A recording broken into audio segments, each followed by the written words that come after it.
I welcome you to this next part of segment 5 on the love, joy, and peace, and no unforgiveness, or love series, I call it. I want to look right now at the classic story of King Saul and David, and I'll be brief here, but there's something here I think that we need to see and consider, and that is for all of us to be careful, not to be one who stirs up anger or hurt or ill will in others. I mean, that's a part of the love walk too. Not just how we're treated, but how we treat others. I think we find this interesting in 1 Samuel chapter 18. That's 1 Samuel chapter 18, verses 7 and 8. And I'll just read it here. It says, whatever Saul asked David to do, David did it successfully. Now this is after David had slew Goliath, and he and Saul are getting in on well for this period of time. And so Saul made him a commander over the men of war. He made him commander over the men of war, an appointment that was well welcomed by the people and Saul's officers alike. When the victorious Israelite army was returning home after David had killed a Philistine, women from all the towns of Israel came out to meet Saul. And they sang and danced for joy with tambourines and cymbals, and this was their song. Saul has killed his thousands, but David his tens of thousands. Saul has killed his thousands, but David his tens of thousands. Well, this made Saul very angry. What's this, he said. They credit David with tens of thousands and me with only thousands? Next, they'll be wanting to make him their king. So from that time on, Saul kept a jealous eye on David. And, we know what happened next, just up sometime in the future. King Saul threw a spear, a javelin at David, and the scripture says that David fled, and he was for years into the wilderness. 8 years David, from that point on, was running from Saul until Saul's death, and then he was put in as king. But the question we ask here, though, is this. Were the people, these were ladies, female, from all over the towns of Israel, they came and sang this. Were they really doing David a favor, some big favor, by singing out such an unkind thing about Saul? And was it a joy for David to be living out there in the wilderness in caves for many years because of this?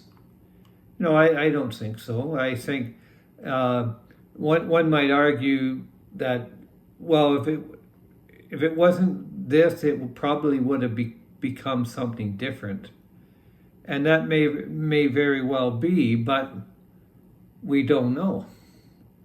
We don't know. All we know is what is in the scriptures, right?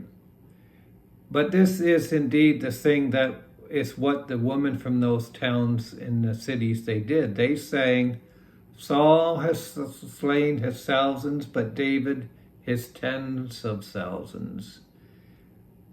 Now, we know that really, though, both men, Saul and David, their life really became a struggle because of this.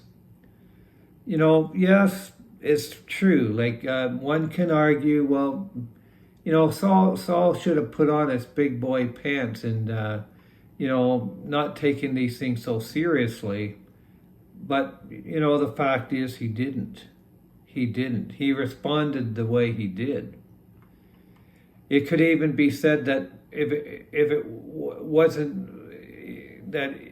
wasn't even Saul and David that experienced pain. It just wasn't just the two of them that had a troubled life over this. But you remember that David, he went to a place to get help from some priests in 1 Samuel 22, verses 6 to 23, and they gave it to him. They helped David. And when Saul found this out, he ended up killing them, a whole bunch of priests. So we see many whole families, not just these two men, but many whole families began to feel the impact, which, it could all be traced back to the original actions and the fun or the mockery, what they considered to be fun, they were making of Saul. All I'm doing is, I'm just saying that we need this reminder to be careful. Let's never let it be said that our words contributed to the downfall of an individual. It's true that if an individual falls, they're chiefly responsible for their actions. But the question is, do we really want God to tell us that we had a part in it? I don't think so. Here's some words that we might say. I do not want to be a pain giver, but a blessing giver. I do not want to be a pain giver, but a blessing giver. And this reminds me of the song written by it's called the Prayer of Saint Francis, and I think we've all heard this sometime or another. And the Prayer of Saint Francis goes like this: Lord, make me an instrument of your peace. Where there is hatred or strife, we could say, let me sow love. Where there is injury, pardon. Where there is doubt, faith. Where there is despair, hope. Where there is darkness, light. Where there is sadness, joy. And that's all I'll quote from that song. Here's a sample of this song called the Prayer of Saint Francis. And again, I'll just play just this first portion of it. Make me a channel of your peace. Where there is hatred, let me bring your love. Where there is injury or pardon, Lord. And where there's doubt, true faith in you.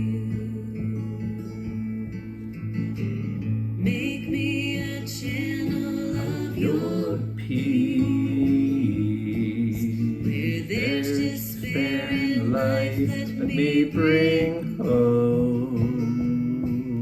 Where There is darkness, only light. When there is sadness, ever joy. Oh, Master, grant that I may never. So I think that's very good. Very good thing to keep in mind. We want to be a blessing. We don't want to be a pain giver or someone that imparts grief and sorrow of heart. I was thinking about this, and I was thinking, what would have happened? Yes, even though they were unkind, if Saul would have rose to the occasion and taking this as graciously as possible. What if he showed some self-control and maybe put some love into the situation, even though he is hurting.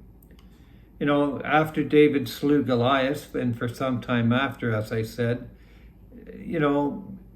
David was being honored even by Saul. He made him the head of the army in 1 Samuel 8:5. Now, could he have taken the high road and finally acknowledged that, yes, it was a hurtful thing that those lady folk did when they went out there and made fun of me, but you know what? I'm going to graciously acknowledge that, yes, David is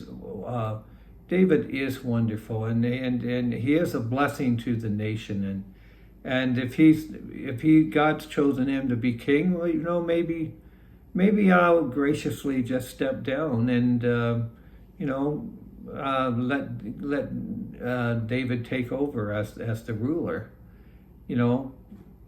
Would God have maybe even saw that and said, well, look, I took the kingship away from you, and that's not going to change, but because you've done this, I'm going to bring some honor to you. I'm going to bring some honor to you. And I know if David was brought in as king, he would have he would have stood up for Saul and said, I do not want to see anybody hurting Saul or making light of him in the kingdom. He has chosen, even though he made mistakes, and but he, in this regard at least, has chosen to take some noble actions here. Could he have done this? Well, David showed love to Saul. We know David, when Saul was chasing him and trying to kill him, David had him in a few places where he could have took his life, but he showed him mercy when he didn't feel like it. I mean, I'm sure a part of David felt like mad or grieved or hurt that Saul had taken his actions, but but David showed him mercy and goodness, and it's just too bad. I mean, this does show itself to be just another example where, we can all learn something from this, okay?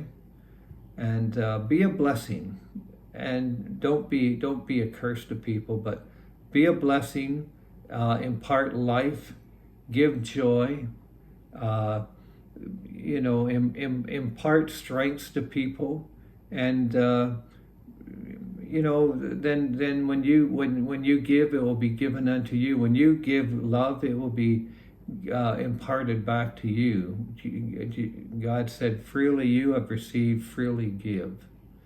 Okay, thank you for this segment, listening to this segment, and I think the next segment I'm going to be putting down some declarations about love, and this marks the end of the session here, the series, and I hope you've been blessed by it. And if you haven't subscribed to this channel, I'd very much appreciate that you would, and if you would even put a like button, that would be most appreciated. Thank you very much.